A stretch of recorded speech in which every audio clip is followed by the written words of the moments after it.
My name is June Adler, and I'm 32 years old. The night I ducked into a cafe to escape a storm, I thought the worst part of my day was covering a coworker's shift and getting caught in terrible weather. I ordered tea, shook off the rain, and that's when I heard it, my husband's laugh coming from a corner booth. The kind of laugh I hadn't heard in months. When I turned to look, what I saw sitting across from him made my heart stop. Sometimes the storms outside are nothing compared to the ones waiting for you in the places you least expect. If you're watching this right now, drop a comment and let me know where you're from. And don't forget to hit that like button and subscribe for more stories. I should have been home hours ago. The rain came down in sheets so thick, I could barely see 3 feet past my windshield. The wipers worked frantically, squeaking against the glass in a rhythm that matched my exhaustion. I'd stayed late at the office, covering Sharon's shift because she needed to be home with her husband. Something about an anniversary dinner she couldn't miss. I'd smiled and told her it was fine, that I understood. Now, hunched over my steering wheel, squinting through the downpour, I wondered if anyone would cover for me if I needed them. The storm had rolled in fast, the kind that catches you off guard even when the forecast warned you it was coming. I'd ignored the alerts on my phone, too focused on finishing spreadsheets and answering emails that could have waited until morning. That's how I ended up on the east side of town, far from our house in the suburbs, caught in weather that made driving feel dangerous. My phone buzzed in the cup holder. The screen lit up with my husband's name, David. I reached for it, but my fingers were clumsy from gripping the wheel too tight. By the time I glanced down, the call had already ended. No voicemail notification followed. I told myself he was probably just checking in, maybe wondering when I'd be home. Or maybe he was driving too and had called without thinking. I didn't call back. The rain demanded too much attention. Traffic slowed to a crawl. Brake lights glowed red through the downpour, blurry and distant. I considered pulling over, waiting it out, but the thought of sitting alone in my car in some parking lot felt worse than pushing forward. At least moving gave me the illusion of progress.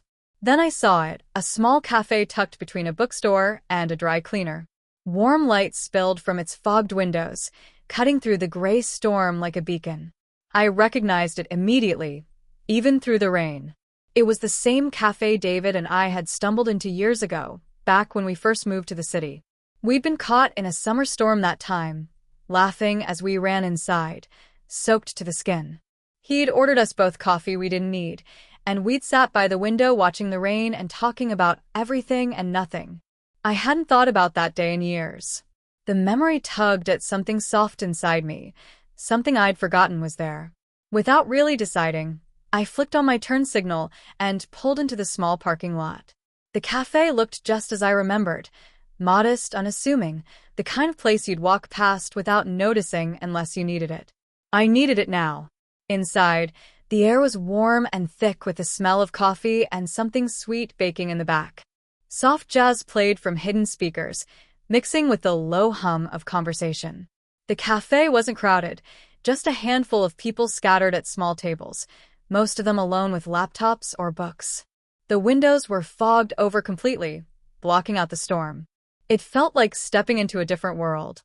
I shook the rain from my coat and wiped my face with the back of my hand. My hair was damp, my shoes squeaked against the tile floor. I probably looked like a mess, but no one seemed to notice. At the counter, a young woman with kind eyes smiled at me. "Rough night out there," she said.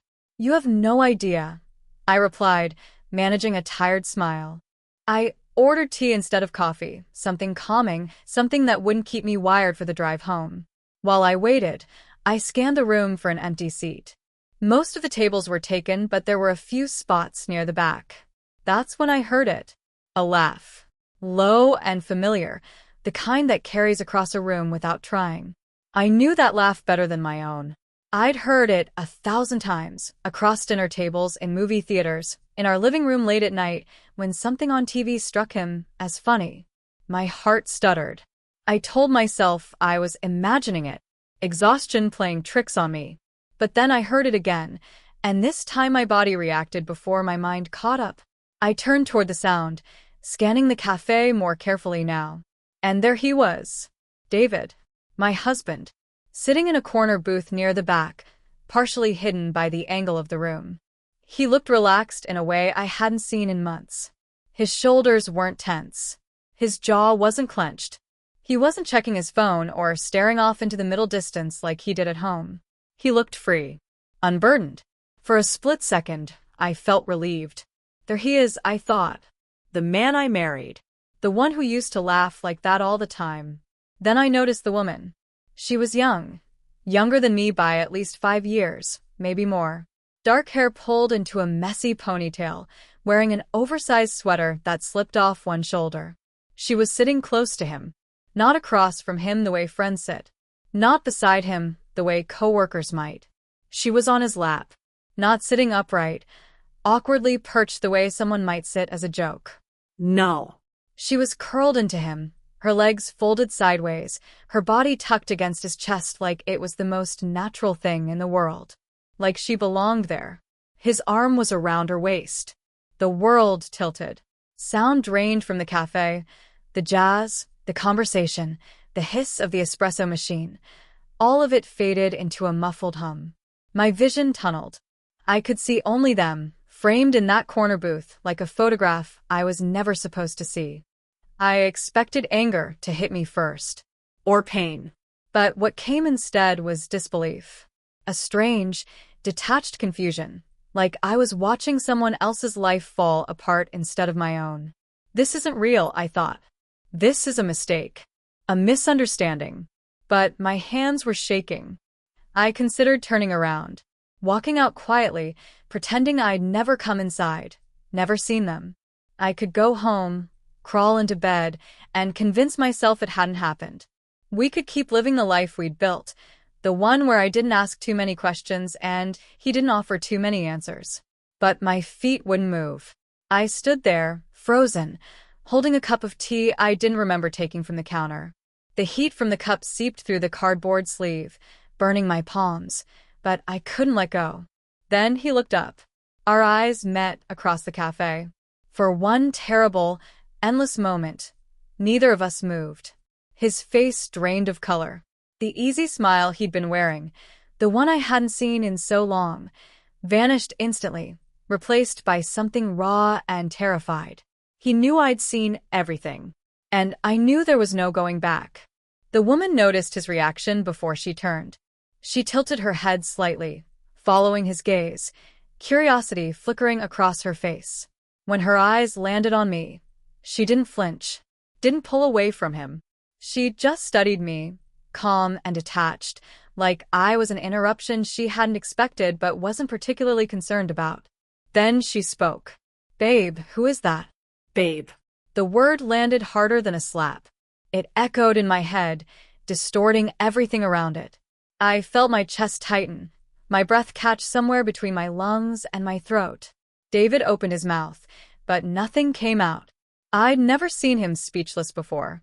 David always had words. Explanations. Justifications. He could talk his way out of anything. A missed anniversary, a forgotten promise, a lie I'd caught him in but let slide because it seemed easier than fighting. But now, sitting there with another woman on his lap, he had nothing. I started walking toward them. I didn't decide to move. My body just did it, one foot in front of the other, slow and deliberate. The cafe wasn't large, but the distance between us felt infinite. Every step echoed in my head, loud and final. Other patrons started to notice. I could feel their eyes shifting toward us, conversations trailing off mid-sentence. The barista paused while steaming milk. Even the jazz seemed to quiet, as if the room itself was holding its breath. The woman finally shifted off David's lap. Not quickly, not in a panic. She moved with the kind of annoyed grace someone uses when they're inconvenienced, but trying to appear unbothered. She settled into the booth beside him, smoothing her sweater, tucking her hair behind her ear. Her eyes stayed on me, watching. I stopped at the edge of their table. For a moment, I just stood there, looking down at them. David's face was pale, his hands flat on the table like he was bracing himself. The woman leaned back against the booth, arms crossed loosely, waiting. I set my tea down on their table. The cup made a soft thud against the wood. "Hi," I said. My voice came out calm. "Steady." almost polite. I'm June. June Adler. David's wife. The word wife hung in the air, heavy and undeniable. The woman's expression shifted, not quite shock, but something close. A flicker of calculation crossed her face, quick and subtle, before she smoothed it away. She let out a short, breathy laugh that didn't reach her eyes. "Oh," she said, glancing at David. "You didn't mention you were married." I looked at David, waiting. He stared at the table, jaw tight, avoiding my gaze. "David," I said quietly. He finally looked up. "June, this isn't." He stopped, swallowed hard. "Can we talk? Somewhere private."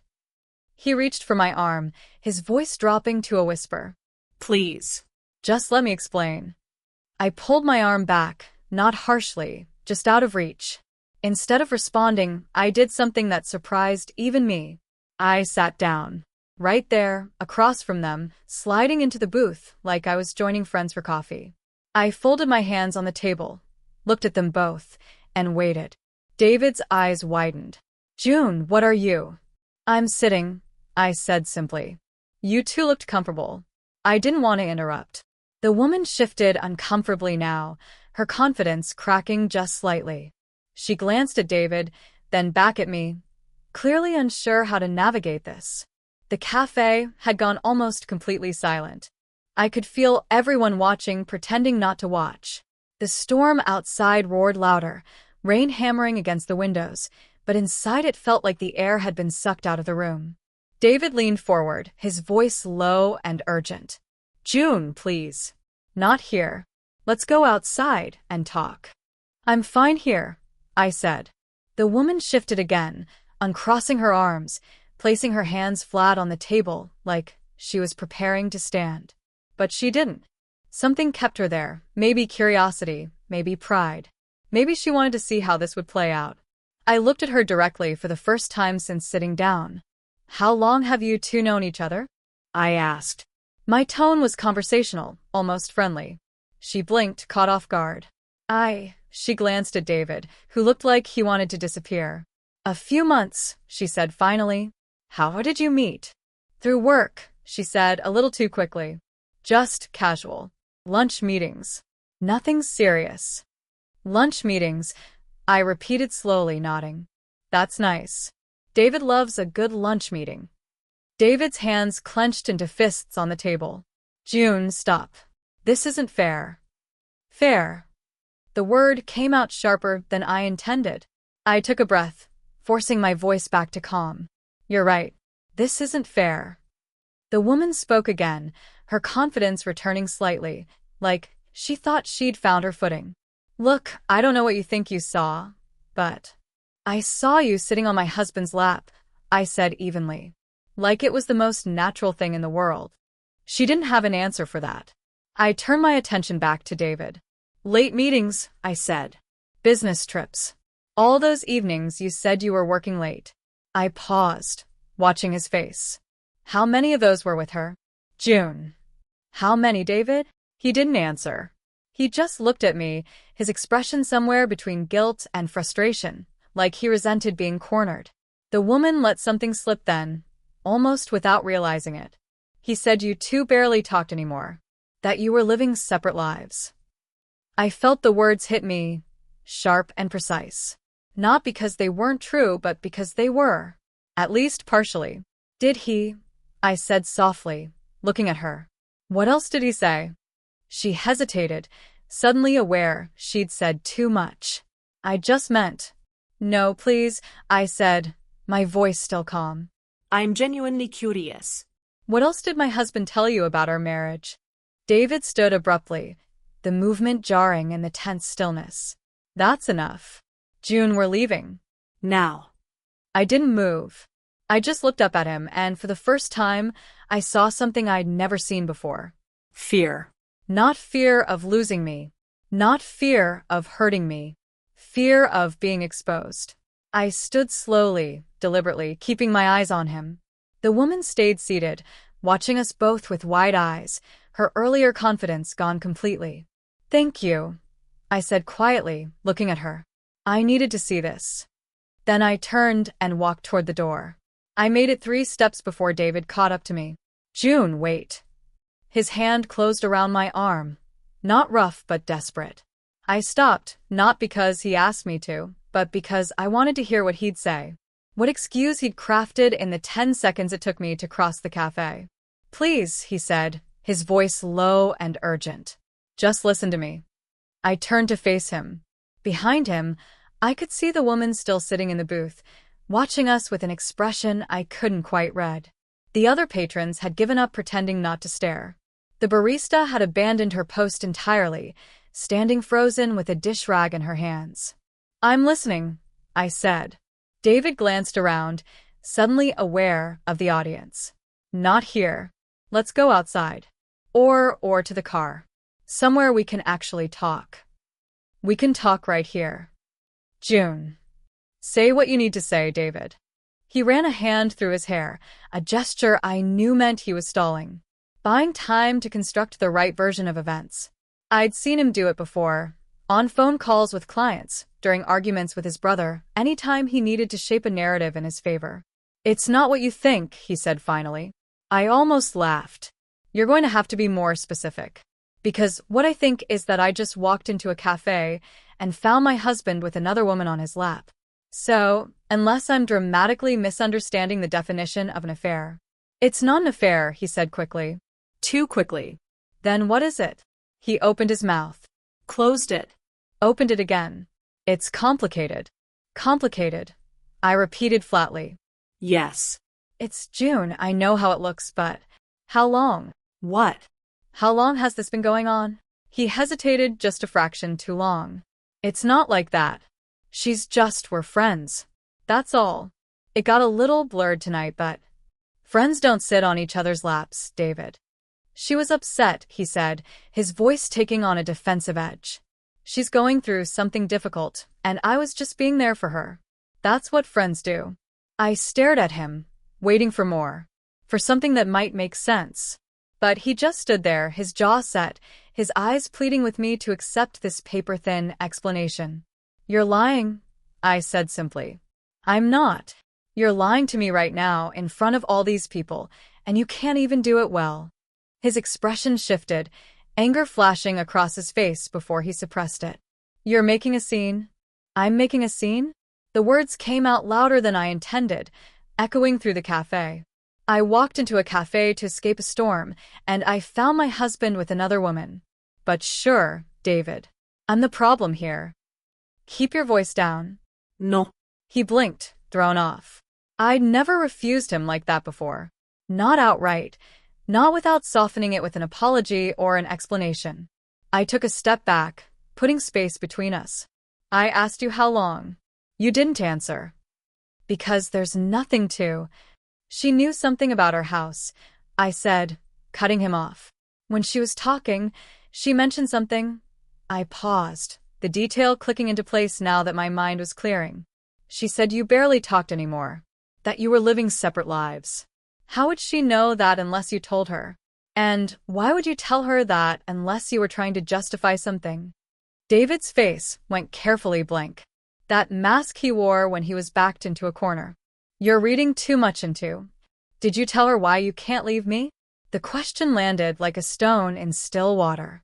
His expression flickered, just for a second, but I caught it. What are you talking about? He said, but his voice had lost its edge. You heard me. He looked past me toward the booth, and I followed his gaze. The woman was still there, but she wasn't sitting comfortably anymore. She was leaning forward, her arms wrapped around herself, her face drawn. She was listening. She'd heard my question. And from the look on her face, I realized something that made my stomach turn. She'd asked him the same thing. I turned back to David. She doesn't know, does she? Whatever you promised her, whatever you told her about us, about your future together, it was a lie. June, you don't understand. Then explain it to me. My voice was quieter now, but harder. Explain why your friend knows about our marriage. Explain why she looks so comfortable with you. Explain why you didn't answer your phone earlier tonight. He went still. What? You called me. Right before I came in here. But you didn't leave a message. I was checking in. You were checking to see where I was.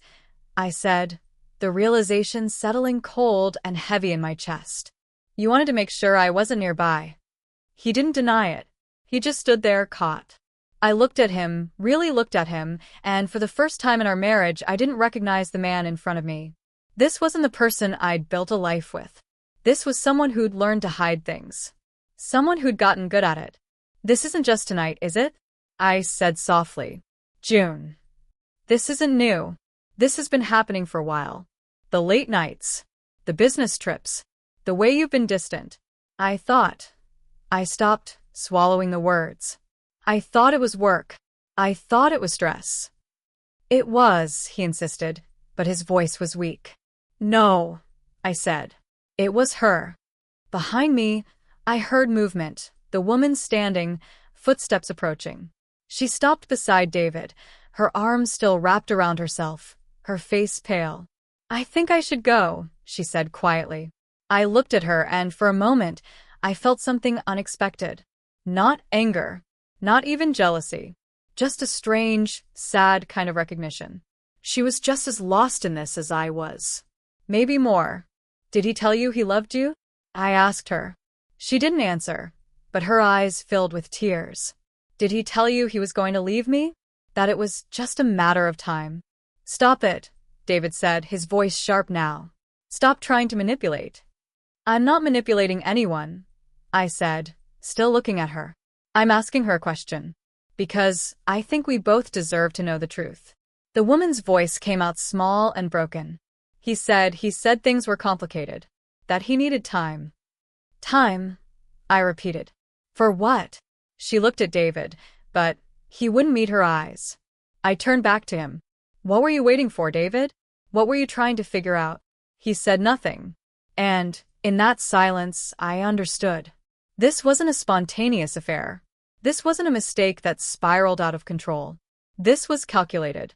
Planned. He was waiting for something, some piece to fall into place, some moment when leaving wouldn't cost him too much. He wasn't afraid of losing me. He was afraid of losing something else. Thank you, I said again, this time to both of them. I needed to see this. I walked past them, through the cafe, past the staring faces and the whispered conversations. The barista opened her mouth like she wanted to say something, but I didn't stop. I pushed through the door and back into the storm. The rain hit me like a wall, cold and relentless, but I barely felt it.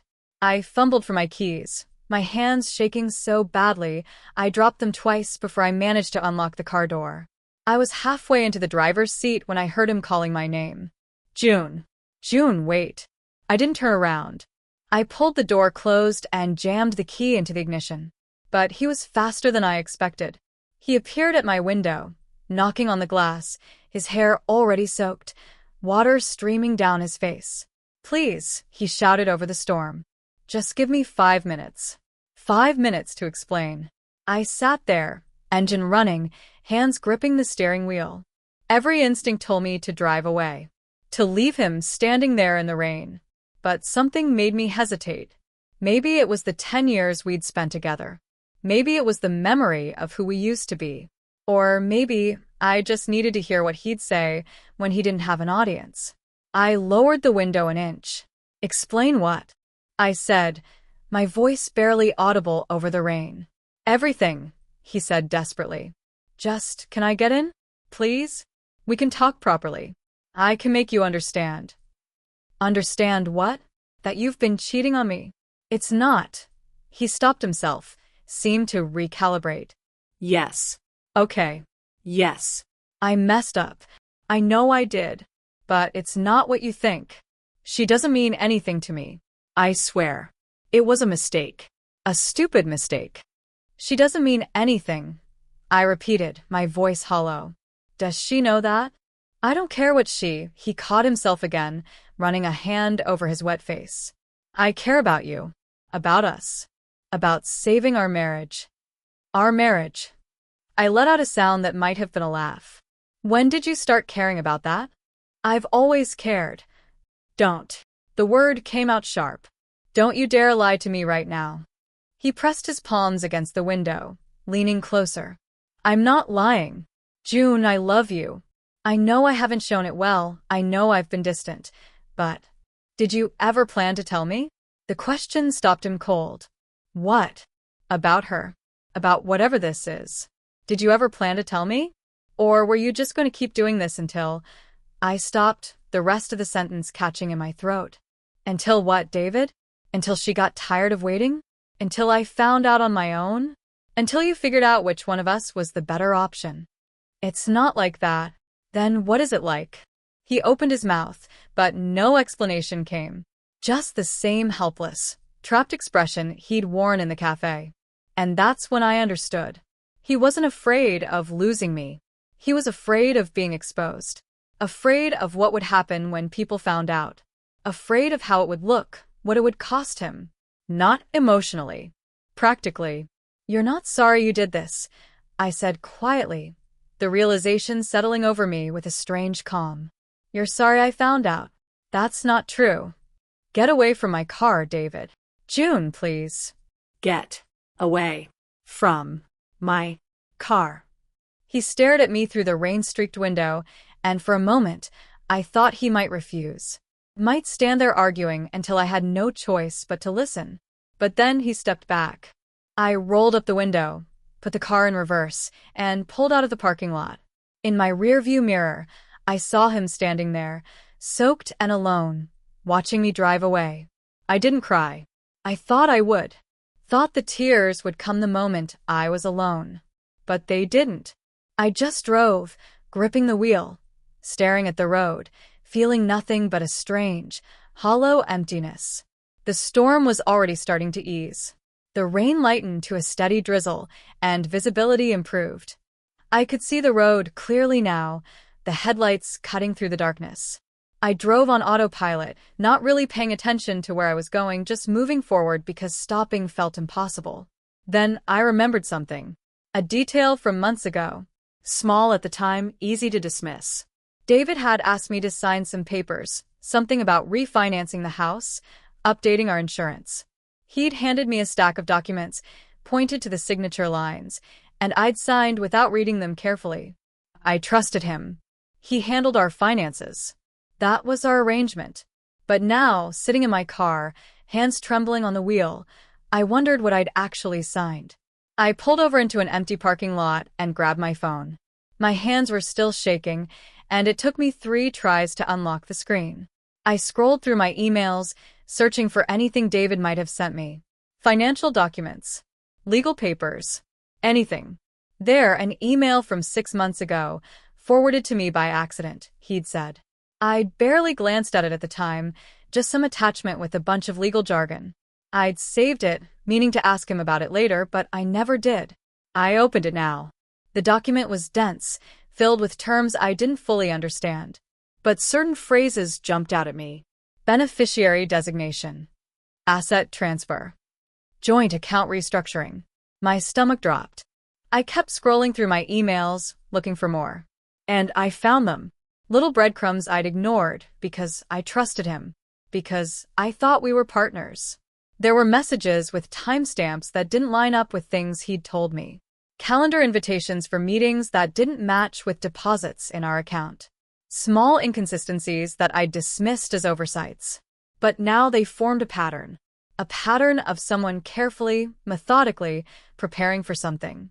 I opened our shared calendar, the one we used to coordinate our lives. David's schedule was meticulously maintained, color-coded, detailed, every appointment and meeting logged. I started cross-referencing, comparing his calendar to our bank statements, to the emails I'd found. And that's when I saw it. Meetings that had no corresponding income. Time blocked out for work that didn't align with any projects he'd mentioned. Gaps that made no sense unless he was doing something he didn't want me to know about. Or unless he was with someone he didn't want me to know about.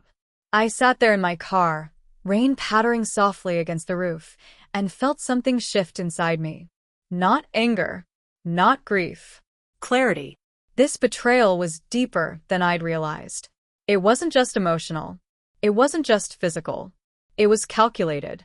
And if David had been this careful about hiding her, if he'd been this strategic about managing his time, his money, his story, then what else had he been planning? What else didn't I know? I started the car again and drove home with a new resolve. Not to confront him, not to forgive him, but to understand everything. Before I made my move, the house was dark when I pulled into the driveway. David's car wasn't there yet. Good. I needed time. I went inside, shaking off the last of the rain, and headed straight for his office.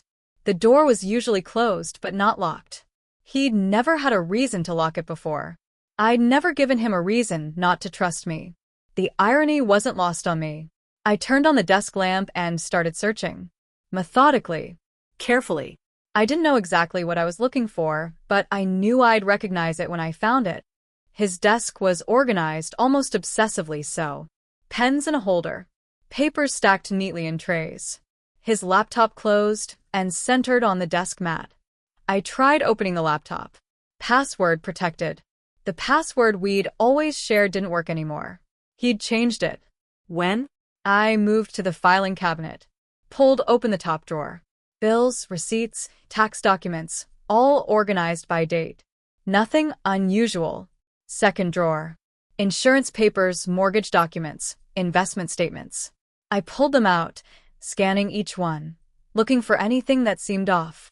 And then I found it. A bank statement for an account I didn't recognize. Not our joint account. Not his personal checking. Something else entirely. I sat down in his chair, my hands shaking again as I read through the transactions. Regular deposits. Not huge amounts, but consistent.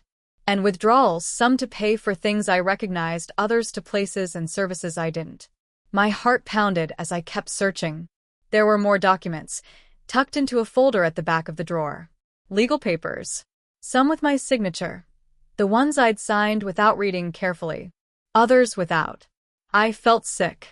I heard his car pull into the driveway, the engine cutting off, the door slamming. I quickly put everything back, trying to make it look undisturbed, and hurried out of his office. By the time he walked through the front door, I was in the kitchen, standing at the counter, staring at nothing. "June," he said softly. I didn't turn around. "Can we talk? Please." "Not tonight," I said, my voice flat. "June." I said not tonight, David. I heard him hesitate, then the sound of his footsteps heading upstairs. I stayed in the kitchen, listening to the house settle around me, and realized something that chilled me to the bone.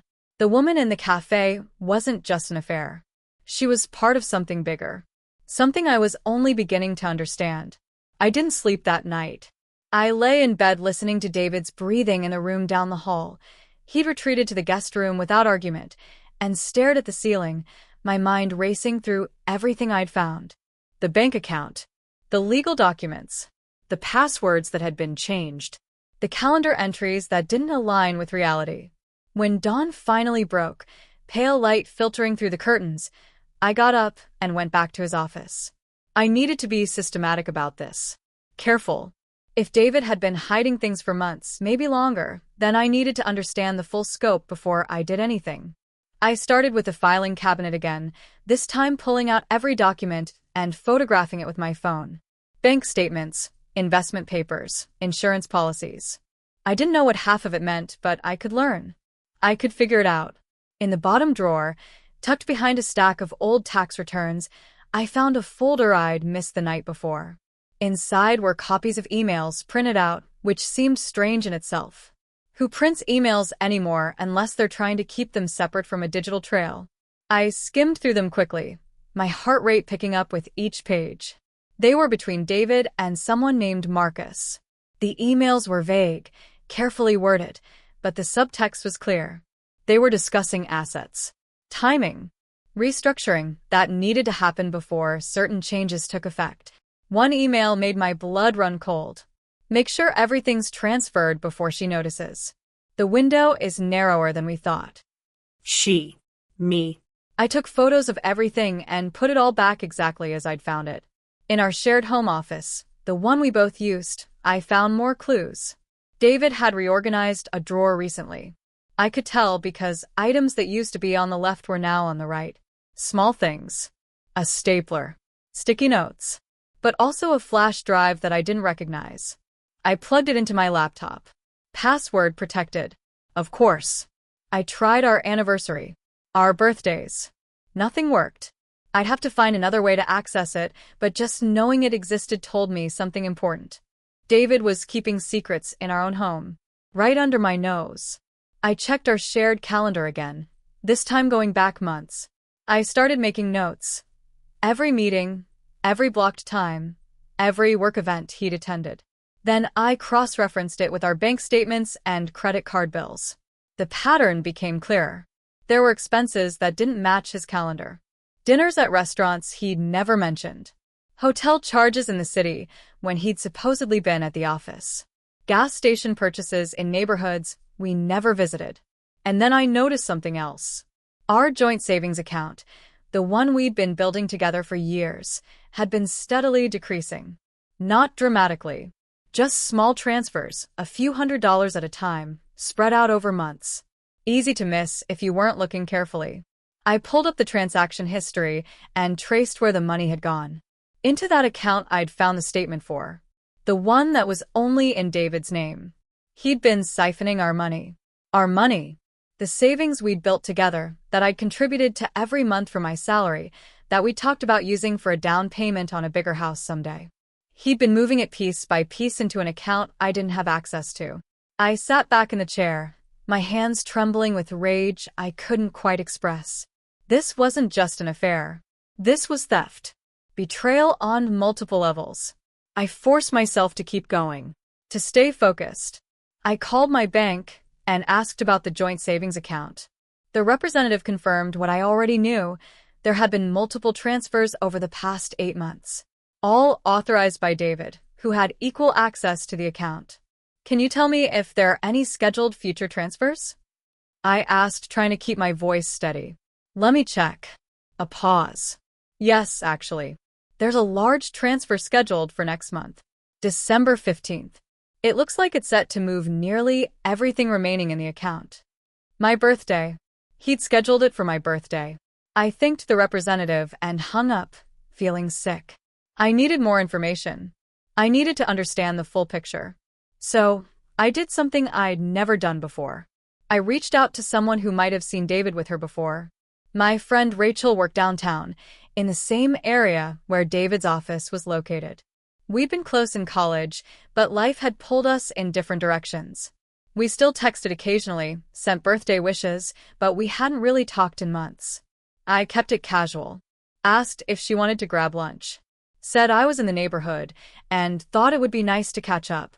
She agreed immediately. We met at a small bistro near her office. Rachel looked the same, warm smile, easy laugh, the kind of person who made you feel comfortable immediately.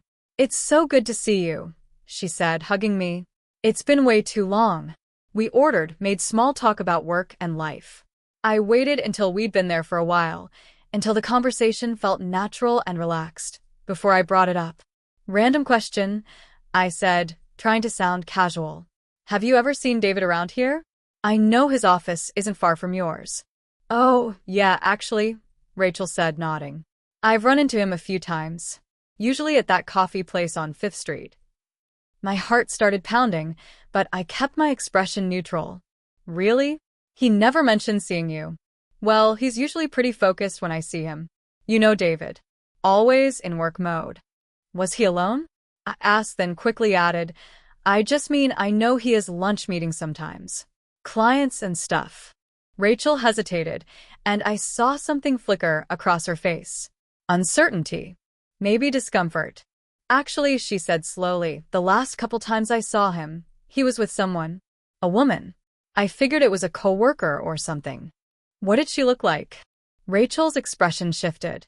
She was picking up on something in my tone, in the tension I couldn't quite hide. June, she said carefully. Is everything okay? Just curious, I said, but my voice cracked slightly. Rachel reached across the table and took my hand. Dark hair. Younger. They seemed close. I nodded, my throat tight. How close? Close enough that I wondered if I should mention it to you. She squeezed my hand. But I didn't want to assume anything. I didn't want to cause problems if there was an innocent explanation. There isn't, I said quietly. Rachel's face fell. Oh, June. I'm so sorry. It's not your fault. I took a breath, pulling myself together. How many times did you see them? At least 3 or 4 times over the past few months. Always at that same coffee place. They looked comfortable together. Familiar. So, it wasn't just the cafe where I'd found them. They had regular places. Routines. This had been going on for a while. I thanked Rachel and promised to tell her more later, but I needed to process everything first. She understood and made me promise to call if I needed anything. When I got home that evening, David was already there. He'd cooked dinner, something he rarely did anymore. The kitchen smelled like garlic and herbs, and he'd set the table for 2. He was trying. I thought we could have a nice dinner, he said when I walked in. Just the 2 of us. Talk things through. I wanted to scream at him, to throw everything I'd learned in his face. But I didn't. That's nice, I said instead, setting down my bag. We sat across from each other at the dining table, the same table where we'd shared thousands of meals over the years. He served me pasta, poured wine, and tried to make conversation. I watched him perform.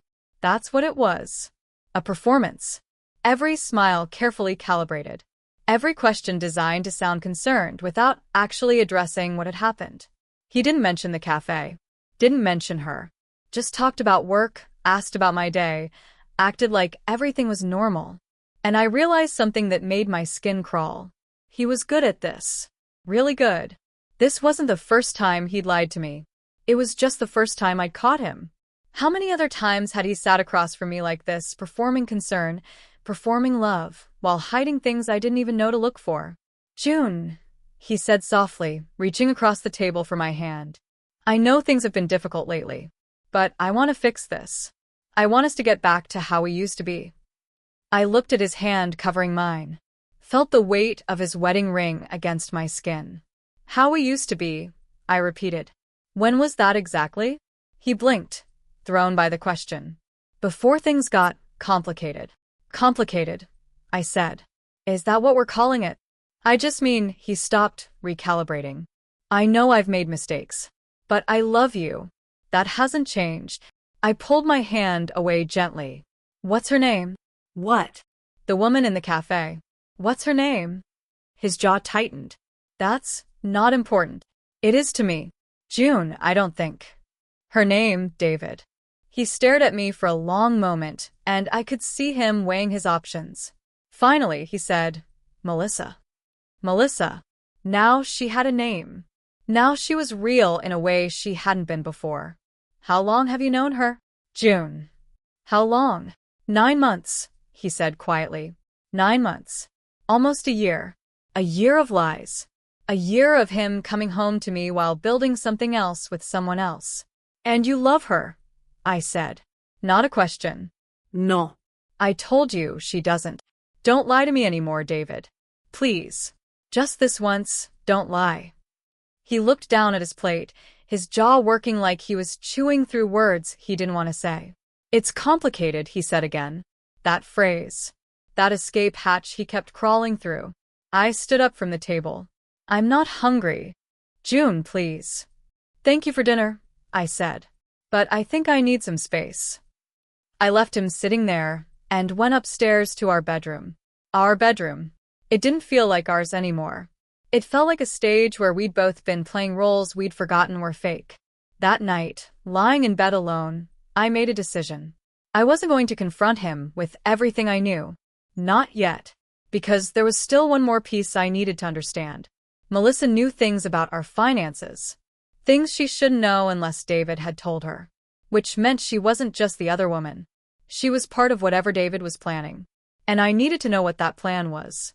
It took me 3 days to work up the courage to reach out to her. 3 days of watching David come and go, of pretending everything was fine, of quietly gathering more evidence while he thought I was slowly forgiving him. I found Melissa's information through David's phone. He'd left it on the kitchen counter while he showered, and I knew his new passcode because I'd watched him type it in when he thought I wasn't looking. I sent her a simple text from my own phone. This is June, David's wife. I think we should talk. Woman to woman. I didn't expect her to respond. I thought she'd ignore it or block my number or tell David immediately. But she replied within an hour. When and where? We agreed to meet at a neutral location, a small park on the other side of town, far from anywhere either of us might run into David. I got there early and sat on a bench facing the entrance. The weather had cleared since the storm, but the air still felt heavy, like another one was brewing. When Melissa arrived, I recognized her immediately. She looked different in daylight, younger than I'd thought, maybe mid-20s. She wore jeans and an oversized jacket, her hair pulled back in a ponytail. Without the cafe's dim lighting, she looked tired, uncertain. She sat down on the other end of the bench, keeping distance between us. For a long moment, neither of us spoke. Thank you for coming, I said finally. She nodded, but didn't look at me. I wasn't sure if I should, but you did. Yeah. She pulled her jacket tighter. I don't know. I figured you deserved answers. Or something. Do you have answers?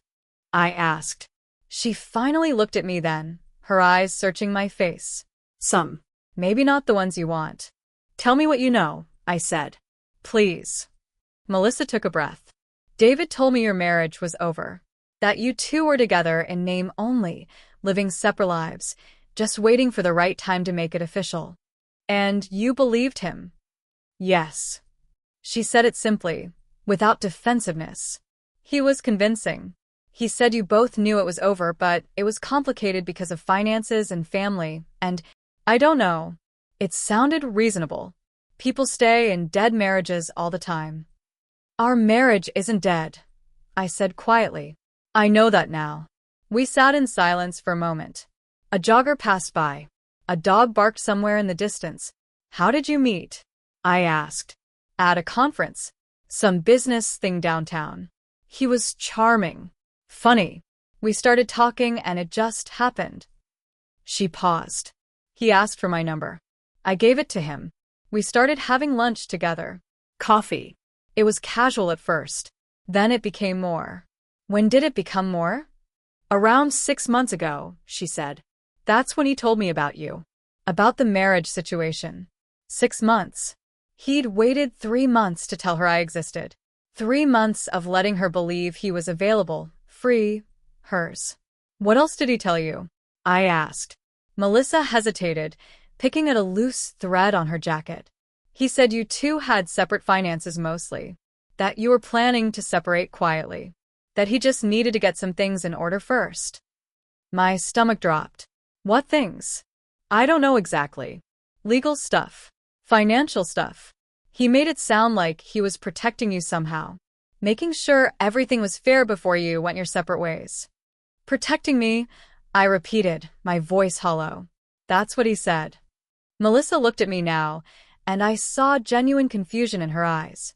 Was he lying about that too? He's been moving our money, I said. Our joint savings. Into an account only he can access. Her face went pale. What? Did he ever mention money to you? Our financial situation. He said you both had good jobs. That you were financially stable. That the separation wouldn't leave either of you struggling. She stopped, her expression shifting. But he also asked me about my finances a few times. Asked if I had savings. If I had debt. I thought he was just getting to know me, but what? But it felt oddly specific. Like he was taking inventory. A cold feeling settled in my chest. Did he ever ask you for money? No. Nothing like that. She paused.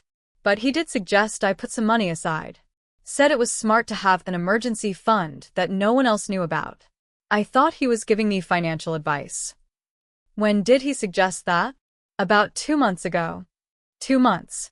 Around the same time he'd scheduled that large transfer from our joint account. Melissa, I said carefully, did David ever introduce you to his friends? His family? Take you anywhere you might be seen together? No. She said it quickly. He said we needed to be discreet. That it would be messy if people found out before the separation was final. He kept everything very private. Did you ever go to his house? She shook her head. He said it would be disrespectful to you. That even though you were separating, You still lived there and deserved privacy. I almost laughed. The thoughtfulness of it. The careful boundaries he'd established to keep his two lives from colliding. He showed me pictures, though, Melissa continued, of the house. The neighborhood. Said once everything was settled, maybe we could find a place together. He showed you my house, I said flatly. Your house. Right. She looked down at her hands. God, I sound so stupid. You're not stupid, I said, and I meant it. You're not the one who lied. But I should have questioned him more. Should have wondered why he never wanted to be seen in public. Why everything was always so secretive. He gave you reasons. Good ones, probably. Yeah. Her voice cracked slightly. He did. We sat quietly for a moment. The sun had started to set, casting long shadows across the park. Can I ask you something? Melissa said. Go ahead. The night at the cafe. When you saw us. Did you know before that? Did you suspect? No, I admitted. I had no idea. So we both found out the same night that everything was a lie. I looked at her, really looked at her, and saw something I hadn't expected. Not an adversary. Not someone trying to steal my husband. Just another person who'd been lied to. Who'd been used. Did you love him? I asked. She was quiet for a long time. When she finally answered, her voice was barely a whisper. I thought I did. But now I don't know if what I loved was real. Or just another story, he told me. I know the feeling, I said. Melissa turned to face me fully now. June, I'm sorry. I know that doesn't change anything, but I am. If I'd known, if I'd had any idea he was lying about your marriage, I never would have. I believe you, I said. What are you going to do? She asked. I don't know yet, but I'm trying to understand everything first, before I make any decisions. She nodded slowly. The financial stuff you mentioned. The money he's been moving. You think he was planning something, don't you? Yes. What? I think he was planning to leave me, I said. But not until he'd secured as much money as possible. Made it look legitimate. Made it so I couldn't fight back. Melissa's expression darkened. That's why he kept telling me we needed to wait. Why the timing was never right. He was stalling, I said. With both of us. Playing us against each other without us even knowing we were in competition. We weren't in competition, I said firmly. We were both just trying to trust someone we shouldn't have. Melissa looked at me for a long moment, something like respect crossing her face. What do you need from me? The question surprised me. What? You reached out to me for a reason. You wanted to know something. So, what do you need? I thought about it. About what David had done. About the evidence I'd gathered. About the holes still remaining in my understanding. Did he ever mention anyone named Marcus? Her eyes widened. Yes. A few times. He said Marcus was his financial advisor. That Marcus was helping him restructure some investments. Did you ever meet Marcus? No. But David mentioned him recently. Said Marcus thought the timing was almost right. That things were coming together. The timing was almost right. Things were coming together. David wasn't just having an affair. He wasn't just moving money. He was executing a plan. And that plan involved Marcus, whoever he was. It involved finances I didn't fully understand yet. And somehow it involved Melissa too, even if she didn't know it. One more question, I said. When you're with David, does he use his phone much? Text people, make calls? Not really. He's actually pretty present when we're together. Why? Because when he's home with me, he's on his phone constantly. Says it's work. Understanding dawned on Melissa's face. He compartmentalizes. Completely. She stood up from the bench, wrapping her arms around herself. I haven't talked to him since the cafe. He's tried calling, texting, but I've been ignoring him. Good, I said. You think he'll try harder to reach me? Eventually. When he realizes he can't control the situation anymore. Melissa looked at me with an expression that was hard to read. Are you going to tell him we talked? Not yet, I said. Are you? No. She said it firmly. Whatever he was planning, whatever he's still planning, I don't want any part of it. We exchanged numbers before we left, an unspoken understanding passing between us. We weren't friends. We probably never would be. But we also weren't enemies. We were two people who'd been lied to by the same man. And now we both knew more than he'd wanted either of us to know.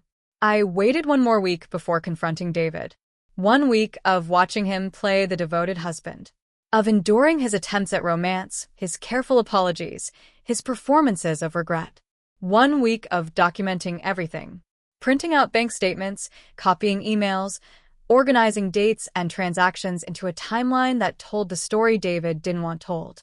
I consulted with a lawyer quietly, under the guise of handling some estate planning for my parents. The lawyer listened carefully to everything I laid out, without naming names, without mentioning David directly, and gave me advice that confirmed what I'd suspected. What David had done wasn't just morally wrong. It was legally questionable, possibly fraudulent, depending on how things unfolded.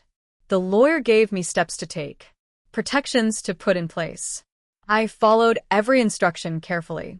And then, on a Sunday evening when I knew David had nowhere to be, I laid everything out on the dining room table. He came home from a run, another new habit he'd picked up, probably spending time with Melissa, and found me sitting there, surrounded by documents. June.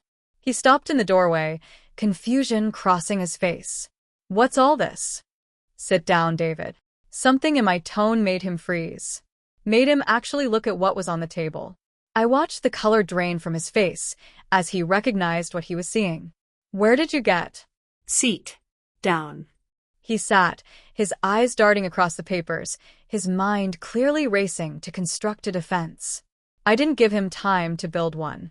Bank statements, I said, pointing to the first stack. Showing transfers from our joint savings into an account only you can access. 8 months of steady withdrawals. Small amounts at first, then larger. All leading up to a scheduled transfer on December 15th, my birthday, that would have cleaned out most of what remained. June, I can explain. Emails, I continued, pointing to the next stack. Between you and Marcus Chen, your so-called financial advisor. Discussing asset protection strategies and timing windows and making sure everything's transferred before she notices. She being me. David's mouth opened, but no sound came out. Calendar entries, I went on. Your meetings that don't align with actual work. Lunch appointments with Melissa that you logged as client meetings. Hotel charges for nights you said you were working late at the office. You've been going through my things, he said, his voice rising. You've been spying on me. You've been stealing from me. I cut him off. From us. From our shared life. I haven't stolen anything. Then explain these transfers. Explain why you moved our money without discussing it with me. He ran his hands through his hair, a gesture I'd seen 1,000 times when he was stressed. But this time it didn't evoke sympathy. Just cold observation. I was protecting us, he said finally. Protecting our assets. From what? From market volatility. From David. Stop lying. He looked at me then, really looked at me, and I saw something shift in his expression. The mask of concern, of remorse, cracked slightly. You talked to her, he said. You talked to Melissa. I did. What did she tell you? That you told her our marriage was over. That we were separating. That you just needed time to get things in order. It wasn't. That you showed her pictures of her house. That you talked about a future together. That you asked about her finances. His jaw clenched. She had no right. She had every right, I said. Just like I have every right to know what my husband has been planning. I haven't been planning anything, he insisted. You're making this into something it's not. I pulled out another document. The one I'd been saving. Legal papers, I said. Filed 3 months ago. A trust restructuring that would give you sole control of certain assets in the event of a divorce. Assets that were supposed to be jointly owned. His face went completely white. I signed these. I continued. You told me they were for estate planning. For tax purposes. You rushed me through them, said we needed to file before the end of the quarter. Those were legitimate. They were designed to protect you. Not us. You. To make sure that when you left, when you filed for divorce, you'd walk away with more than you should. David stood abruptly, his chair scraping against the floor. This is insane. You're twisting everything, making me look like some kind of criminal. Were you planning to file for divorce? I asked calmly. What? Simple question. Were you planning to leave me? He stared at me, his chest heaving, and for the first time since I'd known him, he had no answer ready. When were you going to do it? I pressed. After the big transfer went through? After you'd secured everything you could? Or were you going to wait until Melissa got tired of waiting and forced her hand? You don't understand. Then make me understand, David. Please. I'm begging you. Give me one honest answer. He turned away from me, gripping the back of the chair. When he spoke, his voice was different. Harder. Colder. You weren't supposed to find out like this. The words hung in the air between us. So it's true, I said. All of it. I was trying to do this the right way, he said, still not looking at me. I was trying to make sure we both walked away okay. That neither of us got hurt. By lying to me? By stealing our money? By building a whole separate life behind my back. I wasn't stealing. What would you call it? He spun around then, and for the first time, I saw real anger in his face. Not panic. Not remorse. Anger. I built our life, he said. I worked 60-hour weeks. I brought in the bigger salary. I made the investments that grew our savings. So yes, I moved some money around. I protected what I earned. We earned. I corrected. We built. We saved. Together. You don't get it, he said. You never got it. I've been carrying this marriage for years. Carrying you. The words hit like a physical blow. Carrying me, I repeated.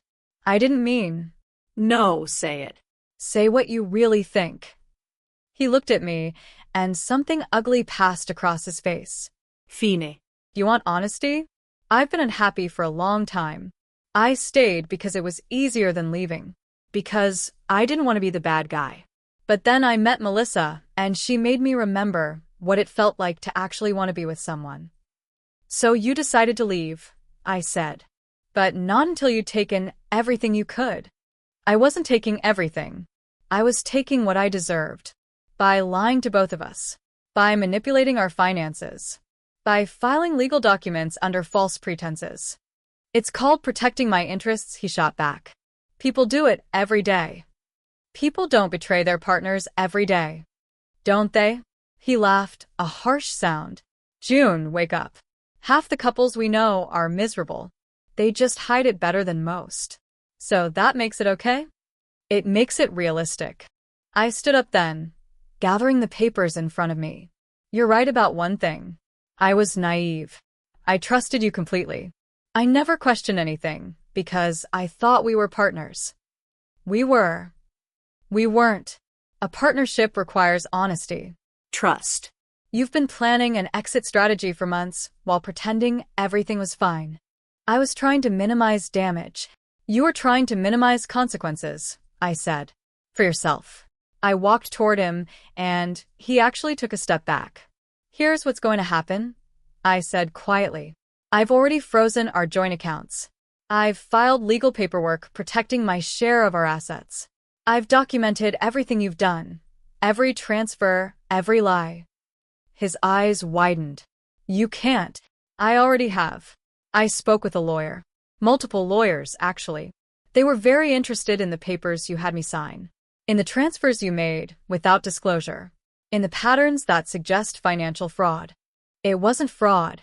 Let's let a court decide that. His face flushed red. You're threatening me? I'm protecting myself. Finally.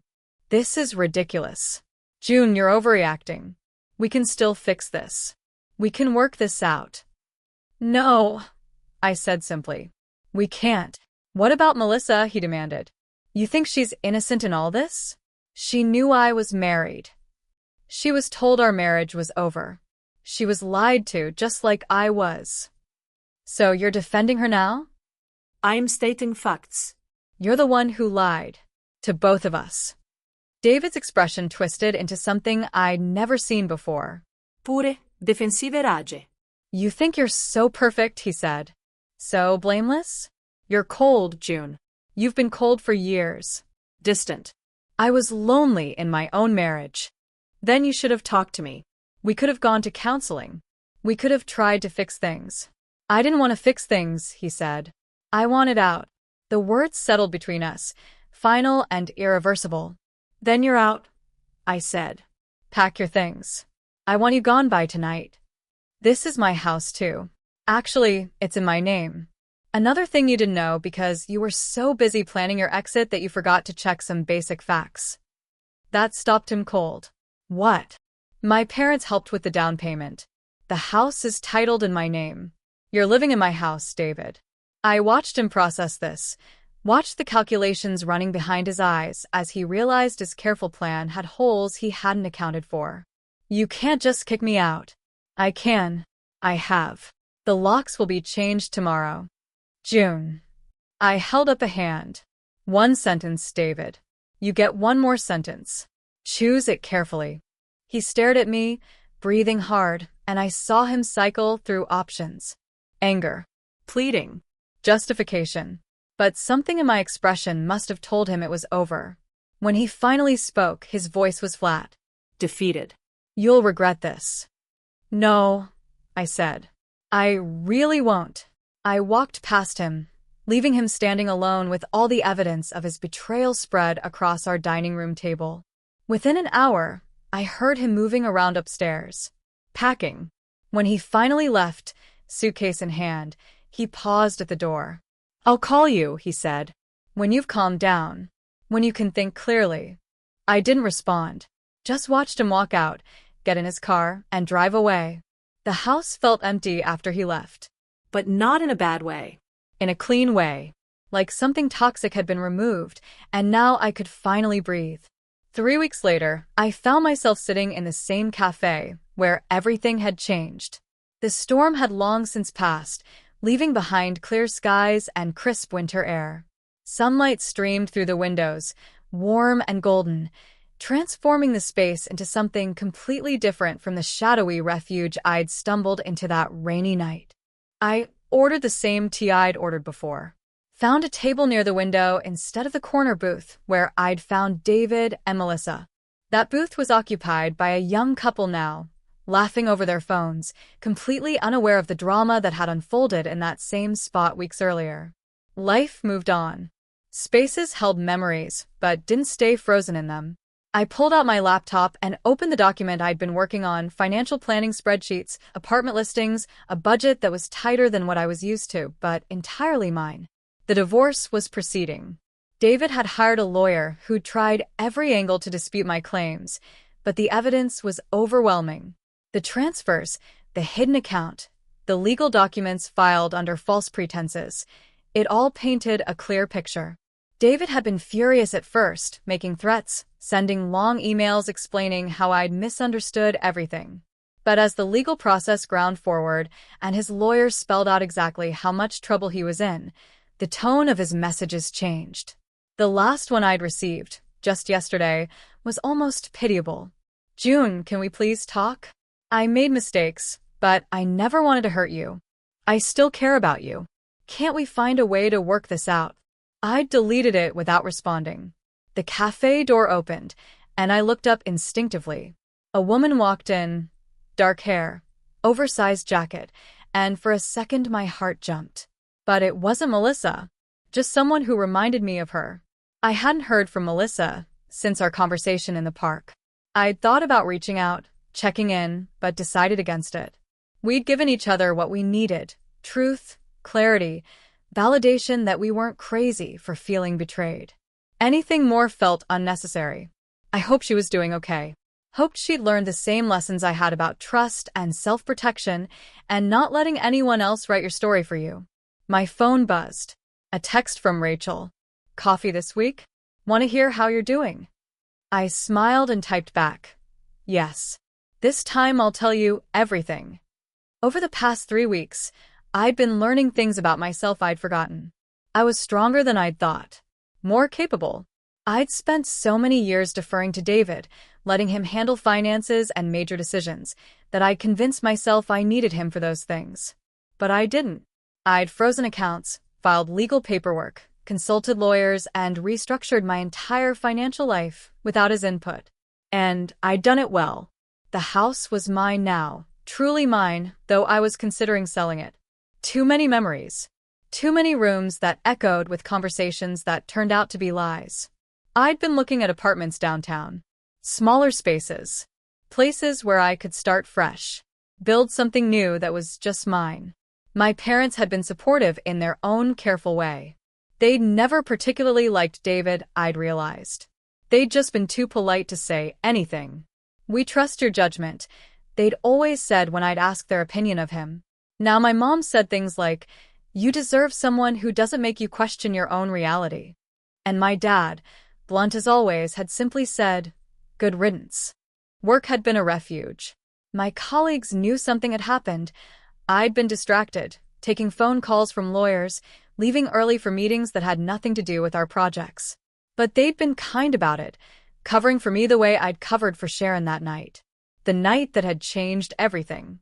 If I hadn't stayed late for Sharon, if the storm hadn't hit, if I hadn't pulled into that cafe parking lot, I would still be living the lie, still trusting David, still signing documents I didn't read, and believing stories that didn't add up. Part of me wished I'd never found out, that I could have kept living in ignorant comfort, never knowing what was happening behind my back. But that part was getting smaller every day. The truth had hurt. God, it had hurt, but the alternative would have been worse. David's careful plan would have eventually come to fruition. He would have left when the timing was right for him, having secured as much money as possible, leaving me blindsided and powerless. At least now I had agency, knowledge, control over my own life. The barista called out someone's order, and I glanced up. The same woman who'd been working that stormy night. She caught my eye and smiled, a small gesture of recognition. I wondered if she remembered me. The woman who'd come in from the rain and discovered her life falling apart. Probably not. She saw dozens of people every day. I was just another customer to her. But to me, this cafe had become something else entirely. Not a place of betrayal, but a place of awakening. The moment when I stopped sleepwalking through my own life. My phone buzzed again. Another text, this time from my lawyer. Documents signed by David. Preliminary settlement moving forward. Call when you can. I felt something loosen in my chest. Relief, maybe. Or just exhaustion finally giving way. It was almost over. The legal part, anyway. The emotional part would take longer. I knew that. I'd already started seeing a therapist, someone who specialized in betrayal and rebuilding trust in yourself, not just in others. "You're not broken," she told me in our first session. "You're hurt. There's a difference." I was learning to believe that. A notification popped up on my laptop, an email from a company I'd applied 2 weeks ago. I'd been quietly job hunting, not because I needed to leave my current position, but because I wanted to do something different. Something that felt like forward motion.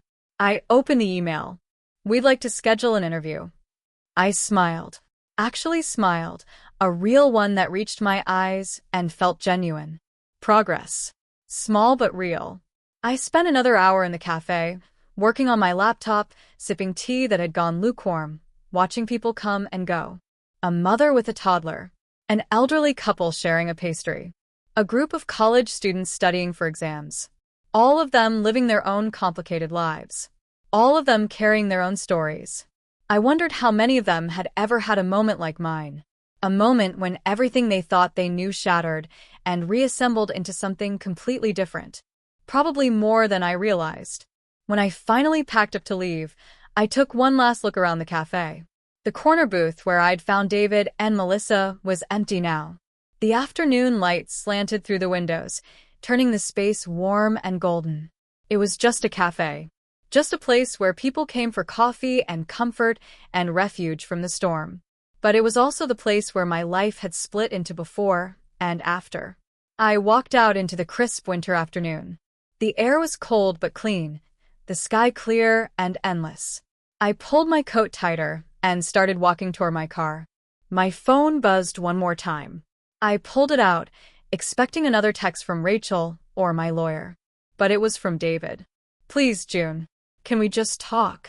I'm not the monster you think I am. I read it twice. Felt the familiar pull of guilt, the instinct to explain, to smooth things over, to make him feel better about himself. Then I did something I'd never done before. I blocked his number. Just like that. Simple. Final. I didn't owe him closure. Didn't owe him the chance to rewrite history or convince me that his version of events was somehow less damaging than what I'd lived through. I owed him nothing. And I owed myself everything. As I drove home, to my house, my space, my sanctuary, I thought about the woman I'd been 3 weeks ago. The one who'd walked into that cafe exhausted and unsuspecting. The one who'd still believed her husband when he said he'd just called to check in. That woman felt like a stranger now. I'd become someone else. Someone who asked questions. Who trusted her instincts. Who didn't apologize for protecting herself. Someone who'd been hurt but refused to stay broken. The divorce would finalize in a few months. The financial settlement would be complicated but fair. David would move on with his life, probably spinning some version of events that made him the victim. Let him. I didn't need to control his narrative anymore. I just needed to live my own. When I got home, I walked through the empty house. Empty because David was gone, but also empty because I'd started packing things away. Old photographs. Wedding gifts we'd received. Furniture we'd picked out together. I was keeping what felt right, and letting go of what didn't. The house would go on the market in the spring. By summer, I'd be somewhere new. Somewhere that didn't echo with his voice or hold memories I was still learning to categorize. I made dinner for one, something simple, something I actually liked instead of the complicated meals David had always preferred. I ate at the counter instead of the dining table. Watched a show he'd hated. Went to bed early because I was tired, not because I was avoiding anything. And for the first time in weeks, maybe months, I slept through the night. No nightmares about betrayal. No anxiety about what came next. Just deep, dreamless sleep. When I woke up the next morning, sunlight was streaming through the curtains. A new day. A clean slate. I got up, made coffee, and opened my laptop to check the apartment listings again. There was one I'd saved, a small place with big windows, hardwood floors, and a balcony that overlooked the city. It was more than I'd planned to spend, but something about it felt right. I scheduled a viewing for that afternoon. Then I called Rachel back and made plans for coffee later that week. Called my mom and told her I was doing okay, actually okay, not just saying it. By the time I left for the apartment viewing, I felt something I hadn't felt in a long time. Hope. Not the naive hope that everything would be perfect. Not the desperate hope that David would somehow undo what he'd done. Just the quiet, steady hope that I could build something new. Something honest. Something mine. The apartment was even better in person. Light-filled and open, with a view of the city that made me catch my breath. I'll take it, I told the landlord. She smiled. Don't you want to think about it? No, I said. I've done enough thinking. This is right. I signed the lease that day. Gave notice that I'd be selling my house. Started making lists of what to move, what to donate, what to leave behind. A week later, I went back to the cafe one last time. Not because I needed to. Not because I was looking for closure or meaning or some dramatic final moment. Just because I wanted a good cup of tea. I ordered, found my usual table by the window, and sat down with a book I'd been meaning to read for months. The cafe was busy but comfortable. The same soft jazz played overhead. The same warm, coffee-scented air wrapped around me. And sitting there, reading and sipping my tea, I realized something important. This place wasn't special because of what had happened here. It wasn't sacred or cursed or marked by fate. It was just a cafe. And I was just a person who'd walked in from a storm and discovered that sometimes the worst thing that can happen to you is also the thing that saves you. I finished my tea, closed my book, and walked out into the afternoon sunshine. The storm had passed, and I was still standing, stronger than before, ready for whatever came next.